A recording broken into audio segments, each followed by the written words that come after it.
Hello, everybody. I'm Evan Kamiko, and this is The Toss-Up. Each week, join myself and an expert line panel dissect the latest sports news from some of the nation's most elite college programs here in Bloomington to the biggest stadiums and stages around the world.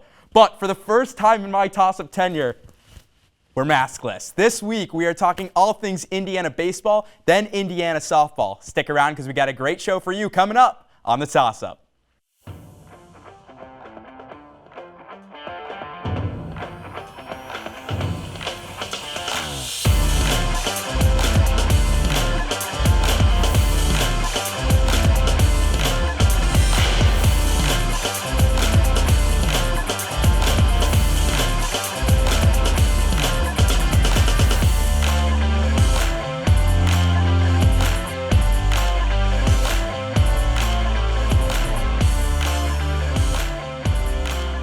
Hey everyone, coming up later in the show, Samantha Condra, Ryan Costello, and Griffin Healy will join me to talk about this year's Team 49 IU softball team. But right now, here to talk on this week's loaded episode is IUSCB baseball reporters Mason Williams and Josh Bodie, and from the IDS, Matthew Byrne. Matthew, this is your first time on the show. Welcome. Yeah, thanks for having me on. Really excited to talk about some baseball season opener this Friday, so let's get into it. And guys, thanks for being back without masks for the first time. I know, it's so good to see everybody's beautiful smiling faces again. So Josh, I want to start with you. What do you think is the biggest difference from last year's team to this year's team? Well, there's a ton of differences, both roster and coaches. I'm going to go with the coaches. Two new assistant coaches. You got Dustin Glant with the pitchers. He's coming from from AAA, actually, Scranton Wilkes-Barre in the Yankees organization. He's coming from AAA in the minors to come coach Indiana baseball. And also Derek Simmons, he's going to be another assistant coach. He was a volunteer assistant coach last year. He's been promoted to full-time paying assistant coach now this year. Matthew, what about you? What do you think the biggest difference is? I think the biggest thing is definitely got to be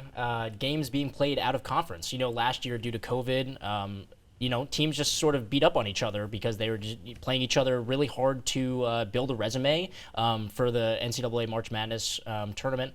And, Indiana didn't get in, and I think that this year, really early, they're going to have a test at the Round Rock Classic. They're going to be playing two top 10 teams, and it's really going to help the team be able to learn from what other teams sort of exploit and, to build on their strengths, but also to build on their weaknesses early. Mason? I'm going to touch on the roster that Josh mentioned. There's a lot of roster turnover from last year to this year, including losing their entire starting rotation Friday through Sunday, and a lot of production loss in the lineup. So whether it's through a youth influx or through the transfer portal, Indiana was very active in both assets of the program building. So I'm going to go with the roster. And Mason, you touched on the rotation already. That's what I want to get into right here. Matthew, how is the rotation going to look? I know, like Mason just said, it's going to be a lot different this year. Yeah, well, I think there were a lot of question marks heading into today, but head coach Jeff Mercer did announce the weekend rotation. So on Friday, we have John Modugno, and John Modugno last year was a swingman, made a couple of starts, but, right here he's being named as the Friday starter. So, he's being put in the big role and has that opportunity. On Saturday, it's going to be Jack Perkins, who is the transfer from Louisville. And then on Sunday, we don't know, but I think a couple of guesses could be, I think the main guess that we were talking about is probably Bradley Bremer, transfer out of Wright State. He has a lot of experience. We don't know right now, but those are the two for Friday and Saturday. Josh, who are you thinking for Sunday? I think he makes a good point with Bradley Bremer. I feel like maybe a transfer since IU lost a lot of rotation depth in the draft last year. So I'm thinking probably a transfer. Bremer's a transfer from Wright State. I agree with Matt. I think it's going to be Bremer, but look in the transfer if it's not him. So Mason, we've talked about the rotation. Let's talk bullpen. What do you see in the IU bullpen? There's definitely a lot of turnover in the bullpen as well, but Mercer mentioned some guys today that could be some real assets out of the bullpen, including guys like Ty Bothwell. Again, some swing guys like Bremer will still make some appearances out of the bullpen, but they're going to have a good stable this year to go to when Mercer needs them. Let's look at the hitters. Number one name that pops up on anyone's IU baseball list from last year, that's Grant Richardson. He was a powerhouse hitter. He's gone. Josh, who do you think is going to fill that void? Who do you think is going to be this year's Grant Richardson? Morgan Colopy is one of the guys from last year's team that returns the most probably stats and plate appearances from that team. So Morgan Colopy is definitely a guy, and he's an outfielder as well. And I'm going to go with Morgan Colopy. Matthew, who do you got? Yeah, well, I think that there's a lot of, there's definitely some names being thrown out there for who could replace him in center field on the roster sheet, such as Sam Morrison, Hunter Jesse, Bobby Whalen. But I think, another statistic that you sort of have to dive into is that Richardson led the team with 11 stolen bases last year, and I think that two people who are going to make a difference, Tyler Dones, transfer from West Virginia, and also Philip Glasser, who stole 23 bases last year. So I think that that's another important element, not including the hitting side of things, but also being a threat on the base paths. And today, Dones talked to the media and said that he is going to steal a lot of bases this year, and I'm sure that Glasser with 23 last year is going to keep that up. And those are probably, it's not for certain, but those are probably the guys 1 and 2 right at the top of the lineup. So, what about in the field? Who's going to play right field? Well, we've seen a lot of shifting around in the practices that we've been able to go to so far. We've also kind of seen a rotation of a possible A and B squad, where it looks like there is possibly a set lineup, and there's also a second set lineup that could also see a lot of playing time. I know they previously touched on guys like Hunter Jesse. They've had some experience in this roster already, but I'm going to also bring up a name, Kip Fugers, excuse me. He's got a lot of experience coming back from last year. So I think it's going to be a little bit of a rotation. It's going to take some time to get into the season to figure out who is really going to fill that role consistently. And that might be a question mark all season long, who really brings that production all year round. But those are some guys I'm looking for. Looking ahead at the schedule, we know they play Clemson this weekend. What teams now in the Big Ten that's coming up next month and when we get into April are you looking forward to, Mason? Well, the Big Ten, as far as the Power 5 conferences, one of the weaker conferences in baseball. So Indiana's going to probably be right around that top half of the conference, hopefully. They've got a good squad, but there are a lot of question marks surrounding this team. So I'm looking towards teams like Michigan, teams like Nebraska that have been at the top for a consistent period now to kind of continue that consistency. Yeah, Josh, what about you? Yeah, Mason went with the Big Ten schedule. I'm just going to go the first weekend, Clemson. It'll be really interesting to see what the lineup is, who the Sunday starter is, who Mercer goes to in the bullpen. Going to have a lot of questions answered this weekend, and also it's a big-time series. Clemson's one of the better teams in college baseball, normally at the top of the ACC. Did not make the tournament last year. They're looking to bounce back, so it's a big opening series for both teams. Want to get to start on the right foot, so I'm going to go with the opening series against Clemson. So Matthew, we've looked at some of these games. How do you think they're going to fare this season in the Big Ten? I think it's tough to sort of put a stamp on it, but I think that we probably can all agree that they're probably going to be top 4. A lot of the teams in those mix, Nebraska, Maryland, Iowa, Michigan is usually always good. But yeah, I think something that Indiana did last year really well is that they did beat teams in the lower half of the conference, but they really struggled to beat teams in the upper half of the conference, and those are both equally important. So yeah. And they answered this question already, so I'll just throw it right at you. What matchup are you most looking forward to this season for Indiana? Well, I think that, the Round Rock Classic is a big matchup, but I'm really looking forward to the midseason matchup against Nebraska. Coming into this season, I think on 7 different preseason polls combined that Nebraska is 27th overall on that list. So they're a really good team, and just sort of the timing of it. Midseason, if they're a few games back, they can get a big, 2-1 series win and start sort of chipping away. And then if they're already ahead at that point in the season, they can use that momentum to slingshot them towards the end of the season. So that's probably the one matchup that I'm looking forward to the most. And Josh, what about you? You've talked Clemson. Let's pick a Big Ten. Pick a Big Ten weekend. What are you looking forward to? They took more of the bigger ones, so I'll just go with the classic. I'll go Purdue. IU-Purdue rivalry is awesome. IU's normally had the upper hand in baseball, but the games are at Purdue, so I'll go with the IU-Purdue series. All right. Before I ask the last question, how far of a run do you think this IU team can make in the Big Ten tournament? And if they can get there, the NCAA tournament. Mason, what do you think? I think that's kind of the beauty of this team, is that there is so much youth, there is so much gelling together that this team really has to do. That's kind of an unknown question so far. And like we've touched on a lot during this panel, is like there are going to be a lot of questions answered throughout the year, but there's going to be more that come up throughout the season as well. So as far as a postseason run, that remains to be seen. The Big Ten, like I mentioned earlier, also is kind of weaker as far as Nebraska being the highest ranked team, not even in the top 25 nationally. So it's going to come down to winning some big games when they need to, and probably also needing some help from the conference to make their schedule stronger overall. But yeah, I feel like a postseason run, it's definitely in the cards for this team. It's just whether or not that's their destiny this year. Matthew, what do you think about that? Well, I mean, I definitely have to agree. It's sort of a question that's so far off that we don't really have a concrete answer for. But I definitely think that even though Indiana lost a lot of its pitchers, the weekend rotation, and a lot of players in the field, that they have returned that talent. It's more so just sort of cleaning up on mistakes that they made last year, leaving a lot of runners on base, errors in the field. We saw that in the 4-game sweep against that they suffered against Ohio State that was really pivotal in the season. So I definitely think that if they clean up some of those mistakes from last year, they are returning enough talent this year to be able to make a run. It's just, what's going to happen when it comes down to it and when the games are being played. One thing Tyler Doan said during media availability today was that Coach Mercer calls them the group of misfits, the land of misfits, with just the amount of different backgrounds that they've come from this year. So I feel like that kind of attests to what Matt was saying there. It's just that there is a lot of gelling that needs to happen, and that is so far off that there is no concrete answer. Josh, do you have a concrete answer?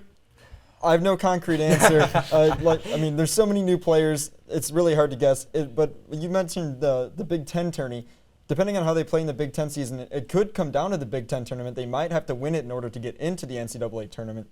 But in terms of a prediction, I don't know. I'm pretty sure they're going to be sitting somewhere around the bubble. They're looking somewhere in the middle of the Big Ten, towards the top middle. The Big Ten got 5 teams into the NCAA tournament in 17, 18, and 19, just 3 last year. So it'll be interesting with the non-conference schedule to see if they can bump that up to the 5 that they had before. They'll be sitting right around 5, so they'll be right on the bubble, I think, for the NCAA tournament come the end of the year. And before we let you guys go, I got to ask you 2 more things. 1, who's going to be your way too early prediction for season MVP? And 2, who's going to be the most impactful player this season to come from another school? Josh, I'll start with you.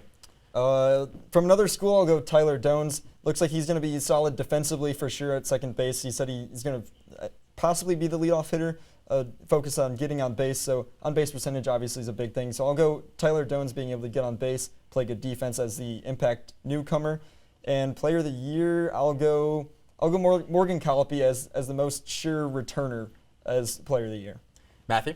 Yeah, I think probably, just like the biggest impact, I think is probably going to be, John Modugno just having those big shoes to fill. And he's talked about how he's still in contact with the players who left and did get drafted, but just, being a swingman last year to getting a few starts to now just being asked to start to be the Friday starter, probably something consistent that we will see. Those are really big shoes to fill. In terms of MVP, I'd probably have to agree and go with Colopy. He had a roughly 275 batting average, roughly 775 OPS and 5 home runs, and is really the main experienced returner.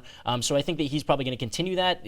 Last year was only his freshman year, and he put up those pretty good numbers and got awards during the season, so I think he's going to keep that up, and I think he's going to be the MVP. But I wouldn't be surprised if we see a transfer pitcher come in and really, like Perkins, and have a really big impact on this rotation, because overall, with the addition of midweek games, you're going to really need your good pitchers to have good starts to really have a good impact on those weekend series. Mason? I think one of the guys that we've talked about a lot but is going to bring the most impact as far as a transfer is Philip Glasser. It's Tyler Doan's new double play partner up the middle. Shortstop is the captain of the field. He sees the game from a completely different perspective than everybody else. So having a guy like him at the top of the lineup, being able to control the infield, he's got a smooth glove. Look up his stats last year. He's very productive at the top of the lineup, steals bags, gets on base, makes things happen. And then as far as team MVP, I would also go Morgan Colopy, but for the sake of being different, I'm going to go with Bradley Brimmer. I feel like that impact, he's been able to close games, he's been able to start, he'll be able to come out of the bullpen. I feel like Indiana's going to need a guy that they can reliably go to in a situation whether it's inheriting runners or just they need outs in a big situation. I feel like Bradley Brimmer could be that guy. Well, Mason, Josh, Matthew, thank you guys so much for joining this part of the show, and that's going to do it for now. But coming up after the break, stay tuned because our softball beat team joins the panel to preview the upcoming season. Stick around. We'll be right back.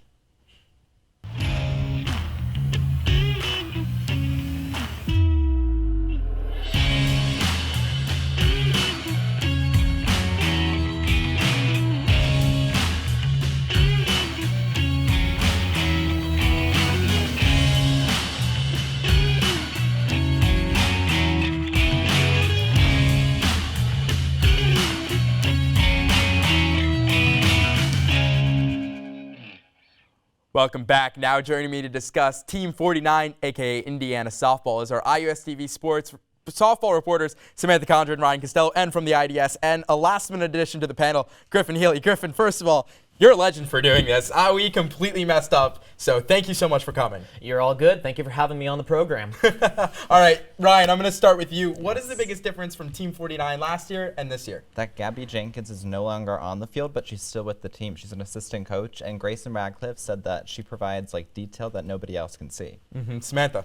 I'm going to go with the fact that they're playing non-conference teams this year. It really hurt a lot of Big Ten teams' chances of making the tournament. The NCAA committee looked at it as couldn't really see if the teams were good or not based on just playing teams in the Big Ten. And so that's the biggest thing, and they get a lot of experience with a lot of good teams like Florida State and Oklahoma.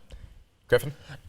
Similar to Ryan's, not only Gabby Jenkins, but also just 7 starters graduated last year. So we have a whole young staff. We had multiple freshmen start over the weekend against Louisville and other games. But overall, just graduating 7 starters, it's similar to baseball where it's just a whole new start. So you touched on a little bit about the rotation. Samantha, elaborate a bit on the rotation. How is it going to look this year? Yeah, well, specifically with pitching, Natalie Four is a senior here at IU, and they were so used to having Emily Gooden be in the circle for them, and so Natalie Four is going to have to step up in big ways. Has been with the program for so long, but has not got a lot of pitching experience. She didn't pitch this past weekend at the FAU First Pitch Classic, but they're expected to get her soon, and just kind of getting some younger girls some reps. And it was interesting, I called a doubleheader last year for BTNSU, and Emily Gooden pitched 14 of the 14 innings I called. I barely knew you could do that in softball, which is just so impressive. So Griffin, just elaborate on how important a pitcher is in softball. Oh, a pitcher is absolutely important. And for a program to lose as someone basically the centerpiece of your rotation and Emily Gooden, you have to start trusting more people and younger people. And I think one person that is going to step up is sophomore Macy Montgomery. Now, shockingly, Emily Gooden did not pitch every single inning as much as it looked like. But Macy Montgomery coming back, having 34.1 innings last season, I think she's going to be a huge testament to what this team can do this season. Ryan, anything to add to that? Yeah, one of those younger people that I think is going to really highlight this team is Brianna Copeland, because Coach Stanton said she killed it in the weight room. Yeah. What about that, Ryan? You talked about it already, Gabby Jenkins. She's not here this season. Who's going to step into her shoes? I think it's going to be Cora Bassett, the transfer from Purdue, because she had that power at Purdue. She was able to steal bases, and she's already off to a great start this year. Griffin, what about you? I couldn't agree more. I do think Cora Bassett from Purdue is going to fill that. She batted 4th overall in Purdue and had the 4th highest batting average as well. Samantha, any other name you're going to throw out there? I'm going to go a little bit away from statistics and go more team mentality-wise. And I'm going to go with Grayson Radcliffe, who was supposed to graduate with the 7 starters that they already lost last year, but decided to stay another year and is going to have to step up in that leadership role that Gabby Jenkins really had. And she talked about, Ryan already mentioned it, she talked about how Gabby has taught them details and stealing bases and stuff like that. And I think Grayson Radcliffe is going to learn a lot from Gabby Jenkins being so close to her as she has just played with her. All right, let's look big picture overall in the standings. This team is in the Big Ten. Where do you see Team 49 ending the season in the Big Ten? What should fans expect for this season? Samantha? I see them falling about 4th or 5th. It's the same as last year. They're kind of have to go through a lot of bumps with all of the people that they lost and just trying to figure out what rotation works and what players are going to be in the best positions to get those wins. And so I think they have a really good shot. They barely missed 4th place in the Big Ten last year, so I think they have a good shot at getting 4th. Griffin, what do you see? I do agree as well. Last year, Indiana in the in-conference only schedule finished 4th with a 25-19 record, or 5th with a 25-19 record, and was unable to make the playoffs. I would expect a similar finish. There wasn't enough to add, but I do think that there is a lot of excitement around this team. Yeah, I'd go 4th or 5th. Ryan? I think 4th or 5th because they avoid Michigan and Minnesota, who are arguably the best teams in the conference. So yeah, I think that's a good prediction. And what matchups in the Big Ten and outside of the Big Ten are you most looking forward to? I'm going to go non-conference. I think Louisville, they already played them in the opening weekend, and they were really close to them until Louisville hit that grand slam. So I'm going to go with them. I have a good revenge game for the team. Griff? I think Oklahoma. They're the #1 team in the nation, and Indiana travels to Oklahoma City to take them on in the Hall of Fame Classic. But I do think one that should be noted in conference is Northwestern, because in the preseason poll, Northwestern was 24th, and they're expected to finish 2nd. So they'll be here April 22nd to 24th. I'm impressed that you remember that. Samantha, what do you got? I'm going to go with Purdue. We mentioned Cora Bassett already. I think they're traveling to Bloomington this time. Last season, Gabby Jenkins got the program record in stolen bases at Purdue, so a little bit of an interesting dynamic there. Gabby Jenkins obviously coaching going into that game. Maybe have somebody else get some stolen bases in that one. Maybe Cora Bassett against her former team. So I'm really looking at Purdue. It's always fun in a rivalry game. Griffin, let's look down the line. Let's look tournament. Let's look playoffs time. Everyone's favorite time of the season. What run do you see them having in the Big Ten tournament and potentially the NCAA tournament? I mean, if this team, obviously they have such a great mindset, and obviously with that mindset they could go all the way, but realistically I think they could make it to the Big Ten championship if possible, and overcoming Northwestern, Minnesota, and Michigan. However, in the NCAA College World Series, I mean, I'm not trying to be a pessimist, but I think the most they'll get is to the regional. I don't know if they can make it to the College World Series, but I'm hoping for the best. Ryan? I think, like Grayson Radcliffe said during the press conference, if you talk the positive talk, good things will happen. So I think if they can keep that good mindset throughout the season, they should be there for maybe like the regional. And what about the Big Ten tournament? How far of a run do you see them having there? I think the championship is a good mindset to put yourself towards. Yeah. Mm-hmm. Samantha, what about you? I think the Big Ten wise, I think they're going to have a good seed in that, and not playing Michigan and everything might set them up to play them in the Big Ten tournament, which could be a really good matchup, seeing how this team pans out. And for the postseason, I think they've been so adamant on just making the postseason that I mean, they haven't made it since 2011. So that is their main goal, is to make the postseason. And I think once they get there, they can kind of have a fresh slate and maybe be a dark horse in the NCAA tournament, make a run to the College World Series. And to wrap up, before we go, like the same question I asked baseball, I'm going to ask you guys. What player do you see that came into this team from a different school having the biggest impact, and who is going to be your season MVP? Griffin, let's start with you. I think the person who's going to have the most impact is former Mizzou and now Indiana catcher Lindsey Warwick. I mean, I think she has one of the better mindsets, and I think her being behind the plate and taking over for Bella Norton is going to be good. And my season MVP will be either Grayson Radcliffe or Brittany Ford. I think both of them are the embodiment of Team 49, and I think with what they provide to the team, that's what's going to make them the MVP. Right? I think for MVP, I'm going to go Grayson Radcliffe, just because she has that great mindset and she has proven it on the field that she can hit, that she can get those clutch runs. Yeah. And what about team MVP? Team MVP. Or you said Grayson Radcliffe. Yeah. Excuse me. Who do you think comes in? What transfer has the biggest impact? I think Cora Bassett. Yeah, she's going to hit those home runs, get those stolen bases, do like every little thing. Yeah. Mm-hmm. Samantha, close it off. Yeah, I'm also going to go with Cora Bassett, just piggybacking off of that. Already had a home run this season for the Hoosiers, has really just fit right into this Indiana program, and I think is going to fill that role that Gabby Jenkins has. And for season MVP, I'm definitely going Brittany Ford.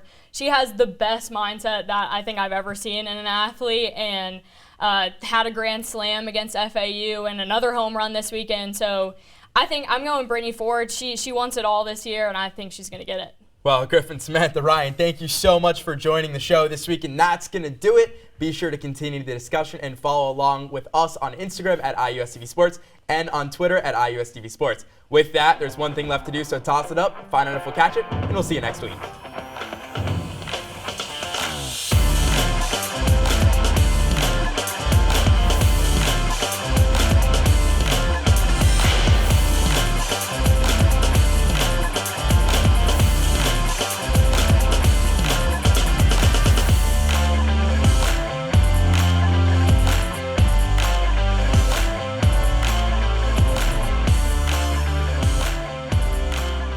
Hey everyone, coming up later in the show, Samantha